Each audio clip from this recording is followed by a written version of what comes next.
ಹೇಳಿ. ಲೋಕಸಭೆ ಎಲೆಕ್ಷನ್ ಹಾಂ, ಡಿ.ಕೆ. ಸುರೇಶ್ ಅವರು ಇಷ್ಟು ವರ್ಷ ಕೆಲಸ ಮಾಡಿದ್ದಾರೆ. ಒಂದು ಜೊತೆಗೆ ಇಲ್ಲಿ JDS BJP ಮೈತ್ರಿಯಿಂದ ಡಾಕ್ಟರ್ ಸಿ.ಎನ್. ಮಂಜುನಾಥ್ ಅವರು ಕಣಕ್ಕಿಳಿಸಿದ್ದಾರೆ. ನಿಮಗೆ ಬದಲಾವಣೆ ಬೇಕು ಅನ್ಸುತ್ತೆ?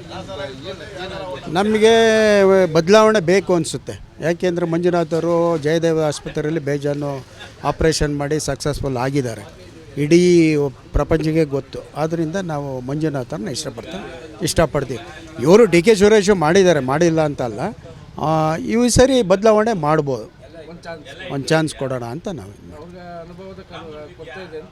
ಅನುಭವದ ಕೊರತೆ ಈಗ ಸ್ಟಾರ್ಟಿಂಗಲ್ಲಿ ಬಂದವರು ಅನುಭವ ಬರುತ್ತಾ, ಆಮೇಲೆ ಬರುತ್ತಾ, ಹಾಗೆ ಅನುಭವ ಮಾಡ್ತಾರೆ ಅವರು, ಇಲ್ಲ ಅಂತೇನಿಲ್ಲ. ಬದಲಾವಣೆ ಇರಬೇಕು ಅಂತ ನಾವು ಕೇಳ್ತಾ ಇದ್ದೀವಿ. ಲೋಕಸಭೆ ಎಲೆಕ್ಷನ್ ಬರ್ತಾ ಇದೆ. ಒಂದು ಕಡೆ ಡಿ.ಕೆ. ಸುರೇಶ್ ಇದ್ದಾರೆ ಇಲ್ಲಿ ಕಾಂಗ್ರೆಸ್ನಿಂದ, JDS BJP ಮೈತ್ರಿಯಿಂದ ಡಾಕ್ಟರ್ ಸಿ.ಎನ್. ಮಂಜುನಾಥ್ ಅವರು ಕಣಕ್ಕಿಳಿಸಿದ್ದಾರೆ. ಅವ್ರಿಗೂ ಸಾಧ್ಯ. ನಿಮಗೆ ಏನು ಅನ್ಸುತ್ತೆ ಸರ್? ಬದಲಾವಣೆ ಬೇಕು ಅನ್ಸುತ್ತೆ? ಬದಲಾವಣೆ ಬೇಕು ಸರ್. ಮಂಜುನಾಥ್ ಅವರು, ನಾವು ಸುರೇಶ್ ಬಗ್ಗೆ ಕೆಟ್ಟದ್ದಾಗಿ ಹೇಳೋದಿಲ್ಲ, ಇವರು ಒಳ್ಳೆತನವಾಗಿ ಮಾಡಿದ್ದಾರೆ. ಈಗ ಡಾಕ್ಟ್ರು ಬೇಕಾದಷ್ಟು ಇದು ಮಾಡಿದ್ದಾರೆ. ಒಂದು ಚೇಂಜಸ್ ಇರಲಿ ಜನಿಗೆ ಅಷ್ಟೇ. ಅವರೇನು ಮಾಡಿಲ್ಲ ಬಿಟ್ಟಿಲ್ಲ ಅಂತೆಲ್ಲ ಅವ್ರವ್ರು ಹೇಳ್ತಾರೆ. ನೀವು ಅನುಭವ ಇಲ್ಲ ಅಂದರೆ ಎಲ್ಲ ಅನುಭವ ಹೆಂಗೆ ಬಂದತೆ? ಈಗ ಡಾಕ್ಟ್ರ್ ಈ ವರ್ಷ ಆಗಿ ಈಗ ಅನುಭವ ಬಂತು. ಅವ್ರಿಗೆ 16 ವರ್ಷ ಆಗಿ ಆಪ್ರೇಷನ್ ಆದಮೇಲೆ ಅವ್ರು ಡಾಕ್ಟ್ರ್ ಸಕ್ಸಸ್ ಆಗೋದು.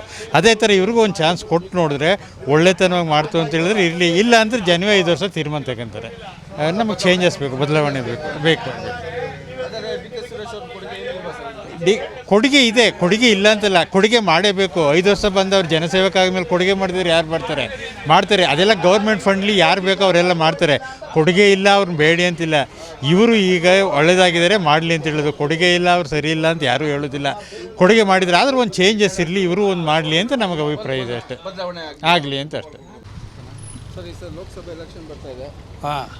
ಒಂದು ಕಡೆ ಕಾಂಗ್ರೆಸ್ನ ಡಿ.ಕೆ. ಸುರೇಶ್ ಇದ್ದಾರೆ ಈ ಕ್ಷೇತ್ರದಲ್ಲಿ. ಹೌದು. ಇನ್ನೊಂದು ಕಡೆ BJP JDS ಮೈತ್ರಿ ಮಾಡಿಕೊಂಡು ಡಾಕ್ಟರ್ ಸಿ.ಎನ್. ಮಂಜುನಾಥ್ ಅವ್ರನ್ನ ಕಣಕ್ಕಿಳಿಸಿದ್ದಾರೆ. ಹೌದು. ಯಾರು ಬಂದರೆ ಸೂಕ್ತ ಅನ್ಸುತ್ತೆ? ಅದೇ ಸರ್, ಎಲ್ಲರ ಅಭಿಪ್ರಾಯ ಇದ್ದಂಗೆ ನಂದು ಅಭಿಪ್ರಾಯನೇ.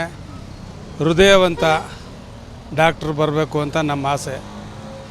ಅವರಿಂದ ಜನಗಳಿಗೆ ಒಳ್ಳೆಯದಾಗಬೇಕು ಅನ್ನೋದು ನಮ್ಮ ಒಂದು ಮನಸ್ಸು. ಯಾಕೆ ಸುರೇಶ್ ಅವರು ಏನು ಕೆಲಸ ಮಾಡಿಲ್ಲ ಇಲ್ಲಿ? ಕೆಲಸ ಮಾಡಿದ್ದಾರೆ, ಇಲ್ಲ ಅಂತ ಇಲ್ಲ. 2 ಸರಿ ಮಾಡಿದ್ದಾರೆ ಅವರು.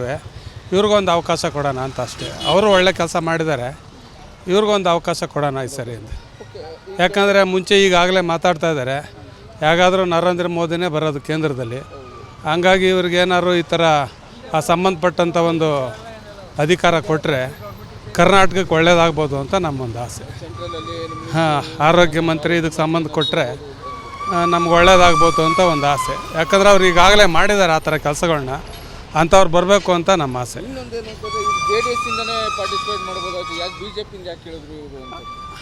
ಅಷ್ಟೊಂದು ರಾಜಕೀಯ ನಮಗೆ ಅದು ಗೊತ್ತಾಗಲ್ಲ. ಏನಂದರೆ ಮೋದಿ ಅನ್ನೋದು ಇವತ್ತು ದೇಶದಲ್ಲಿ ಅವ್ರ ಮುಂದೆ ಯಾರು ನಗಣ್ಯ, ಆ ಥರ ಯಾರು ಈಗ ಇದುವರೆಗೂ ಬಂದಿರಲಿಲ್ಲ, ಇನ್ನು ಮುಂದೆ ಬರ್ತಾರೆ ಅನ್ನೋ ಗೊತ್ತಿರಲಿಲ್ಲ. ಅವ್ರ ಮುಂದೆ ಎಲ್ಲರೂ ಒಂದಾಗ್ತಾಯಿದ್ದಾರೆ. JDS BJP ಅನ್ನೋದನ್ನು ಹೇಗಾಗಿದೆ ಅಂದರೆ, ಅಂಥ ವ್ಯಕ್ತಿಗೆ ದೇವೇಗೌಡರು ಹೇಳಿದ್ರು, ಅಷ್ಟು ಚೆನ್ನಾಗಿ ಹೇಳಿದ್ರು, ಅಂಥ ವ್ಯಕ್ತಿನ ನಾವು ಮುಂದೆ ಗೆಲ್ಲಿಸ್ತಿಲ್ಲ ಅಂದರೆ ಇನ್ನೇನು ಇಲ್ಲ. ಅದಕ್ಕಾಗಿ ನಾವೆಲ್ಲ ಒಂದಾಗಿ ಹೋರಾಟ ಮಾಡಿ 28 ಸೀಟು ಗೆಲ್ಲಬೇಕು ಅಂತ ಹೇಳಿದ್ದಾರೆ. ಖಂಡಿತವಾಗಿ ಕೇಳ್ತೀವಿ. ನಾನು ಕೇಳ್ತಾ ಇಲ್ಲ, ಜನನೇ ಆ ಥರ ಆಗುತ್ತೆ. ಒಳ್ಳೇದು ಆಗಬೇಕು, ನಮ್ಮ ಆಸೆ ಅದು. ಕೊಡಬೇಕು, ಡಾಕ್ಟ್ರು ಕೊಡಬೇಕು, ಅಂಥ ವ್ಯಕ್ತಿಗಳು ಬರಬೇಕು. ಯಾಕಂದರೆ ಜೀವನ ಎಲ್ಲ ಸೇವೆ ಮಾಡಿದ್ದಾರೆ ಅವರು.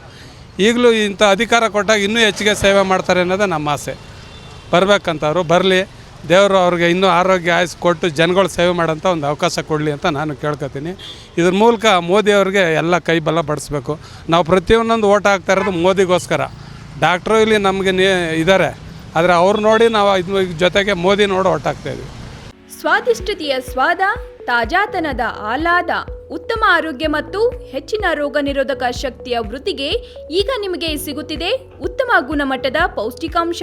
Shri Vaidik millet health mix. ಇದು ಸಿರಿಧಾನ್ಯಗಳ ಸಂಪತ್ತು.